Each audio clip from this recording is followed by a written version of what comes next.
मौलाए कायनात हज़रत अली अलैहिस्सलाम का कौल है कि जिस पर एहसान करो उसके शर से भी बचो। अदालती कत्ल का शिकार होने वाले साबिक वज़ीर आज़म और पीपल्स पार्टी के बानी जुल्फ़िकार अली भुट्टो ने भी शायद इस नसीहत को नज़रअंदाज करते हुए एक जूनियर फौजी अफसर ज़ियाउल हक को आउट ऑफ टर्न तरक्की देते हुए आर्मी चीफ बना दिया। लेकिन बादशाह ज़ियाउल हक पर भुट्टो का यह एहसान उनकी ज़िंदगी की सबसे बड़ी गलती साबित हुआ, जिसने इन्हें तख्तादार तक पहुँचा दिया। जुल्फ़िकार अली भुट्टो ने जैसे ही सदर पाकिस्तान का ओहदा संभाला, इन्होंने पाकिस्तान तोड़ने के ज़िम्मेदार साबिक सदर और commander in chief Yahya Khan को उनके घरों पर नज़रबंद कर दिया और जनरल गुल हसन से फौजी क़यादत संभालने के लिए कहा। इसके बाद इन्होंने बर्री, बहरी और फ़िज़ाइया तीनों अफवाद में याहिया खान के साथी समझे जाने वाले 44 सीनियर अफसरान को बर्खास्त कर दिया। मशरक़ी पाकिस्तान में भारत के हाथों होने वाली शिकस्त पाक फौज को बैकफुट पर ले आई थी, जिसका जुल्फ़िकार अली भुट्टो ने भरपूर सियासी फ़ायदा उठाया। कुछ ही दिन बाद जनरल गुल हसन भी इनके दिल से उतर गए और इन्हें एक ऐसा आर्मी चीफ लगाने का मशवरा दिया गया जो अपनी मनमानी न करे और हुकूमत के अहकामात पर चले। ओवेन बेनेट जोन्स अपनी किताब the Bhutto dynasty struggle for power in Pakistan में लिखते हैं कि भुट्टो ने गुल हसन को बर्खास्त करने का हुक्म अपने स्टेनोग्राफर की बजाय अपने एक सीनियर साथी से टाइप करवाया। जनरल गुल हसन की बर्खास्तगी के हुक्म के बाद इन्होंने अपने काबिल एतमाद साथी गुलाम मुस्तफा से जनरल गुल हसन के साथ लाहौर जाने को कहा, ताकि गुल हसन से उस वक्त तक कोई राब्ता ना हो जब तक उनके जानशीन के तकर्रुर का हुक्म जारी ना हो जाए। इस फैसले की मुखालफत करने वाले मुमकिन अहदेदारों को सिर्फ एक फर्जी इजलास के लिए तलब किया गया और उन्हें उस वक्त तक वहाँ रखा गया जब तक गुल हसन का इस्तीफ़ा नहीं ले लिया गया। रेडियो टीवी स्टेशन पर पुलिस तैनात कर दी गई। गुल हसन के बाद भुट्टो ने अपने काबिल एतमाद जनरल टिका खान को पाक फौज का सरबराह मुकर्रर किया। जब टिका खान की मुद्दत मुलाजमत खत्म हुई तो उन्होंने भुट्टो को अपने जानशीन के लिए मुमकिन 7 लोगों की फहरिस्त भिजवाई। इसमें उन्होंने दानिस्ता तौर पर जनरल ज़ियाउल हक का नाम नहीं लिखा, क्योंकि उन्हें हाल ही में लेफ्टिनेंट जनरल के ओहदे पर तरक्की दी गई थी, लेकिन भुट्टो ने उन्हीं के नाम पर मोहर ज़ब्त की। ओवेन बेनेट जोन्स लिखते हैं कि कई बार जनरल ज़िया ने अपने मुल्क और फौज की खिदमत के बदले भुट्टो को तलवार पेश की। एक बार उन्होंने भुट्टो को न सिर्फ आर्मड कोर का तनख्वाह न लेने वाला चीफ कमांडर करार दिया, बल्कि इनके लिए फौज की मखसूस वर्दी भी सिलवाई। भुट्टो की स्वान इमरी में स्टैनले वॉलपर्ड लिखते हैं कि ज़िया ने कभी ये तासुर नहीं दिया था कि वो कभी फौजी बगावत कर सकते हैं। भुट्टो ने इन्हें कभी संजीदगी से नहीं लिया। वो अक्सर इनके लंबे दांतों का मजाक उड़ाते थे। इनके बारे में कहानी मशहूर थी कि एक बार ज़ियाउल हक सिगरेट पी रहे थे। उसी वक्त भुट्टो कमरे में दाखिल हुए। इस खौफ से कि भुट्टो को अपने सामने सिगरेट पीते देखकर बुरा न लगे, उन्होंने फ़ौरन जलती सिगरेट अपनी जेब में डाली। थोड़ी देर बाद कमरे में कपड़े जलने की बू फैल गई। जुल्फ़िकार अली भुट्टो ने सोचा कि जो शख्स इनसे इस कदर खौफ खाता हो वो इनके खिलाफ कैसे बगावत कर सकता है।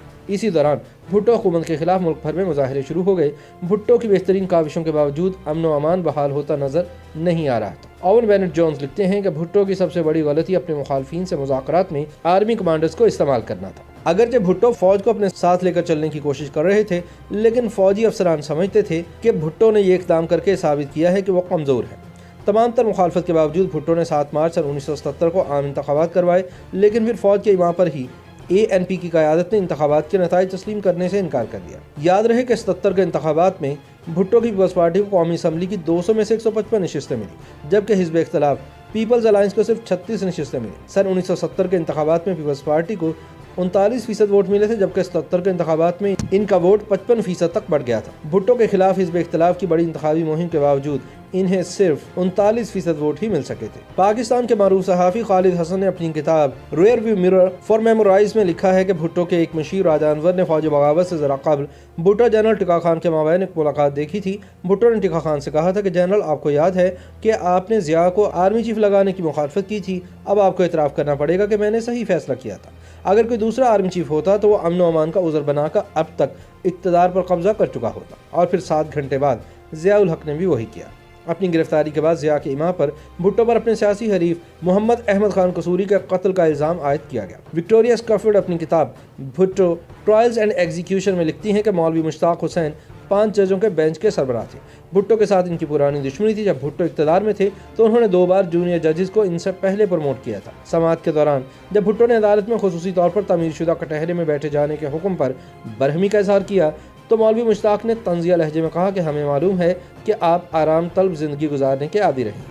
इसका ख्याल करते हुए हमने कटहरे में आपके लिए कुर्सी का बंदोबस्त किया है, वरना आपको आम मुजरिमों की तरह बेंच पर ही बिठाया जाता। मौलवी मुश्ताक हुसैन ने भुट्टो को सज़ाए मौत सुनाई। भुट्टो ने इसके खिलाफ सुप्रीम कोर्ट ऑफ पाकिस्तान में अपील की।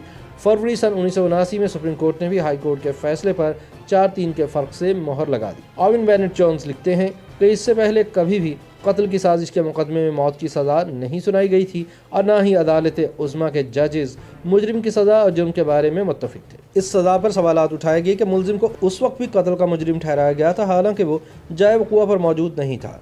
भुट्टो ने फैसले के खिलाफ नज़रसानी की दरख्वास्त भी दायर की, लेकिन इसे इस बुनियाद पर मुस्तरद कर दिया गया कि इसमें यह बहस नहीं की गई कि पिछले 2 मराहिल के फैसले में कानून की खिलाफ वर्जी हुई है। रूस के सदर ब्रेज़नेव, चीन के सरबराह हुआ गुइफिंग और सऊदी अरब के शाह खालिद समेत दुनिया भर के मुतादिद रहनुमाओं ने भुट्टो की सज़ा को माफ़ करने की अपील की। बरतानिया के वज़ीर आज़म जेम्स क्लेगन ने जनरल ज़िया को 3 खतूत लिखे, जिसमें एक ख़त के आखिर में उन्होंने लिखा कि बतौर फौजी आपको एक पुरानी बात याद होगी कि मैदान जंग में तो घास बहुत जल्दी आग पकड़ती है, लेकिन तख्तादार पर कभी नहीं। लेकिन चूंकि ज़ियाउल हक ने भुट्टो को फांसी देने का मुसम्मम इरादा कर लिया था, इसलिए उन्होंने पाकिस्तान के पहले मुंतखब वज़ीर आज़म जुल्फ़िकार अली भुट्टो का जुडिशल मर्डर कर दिया।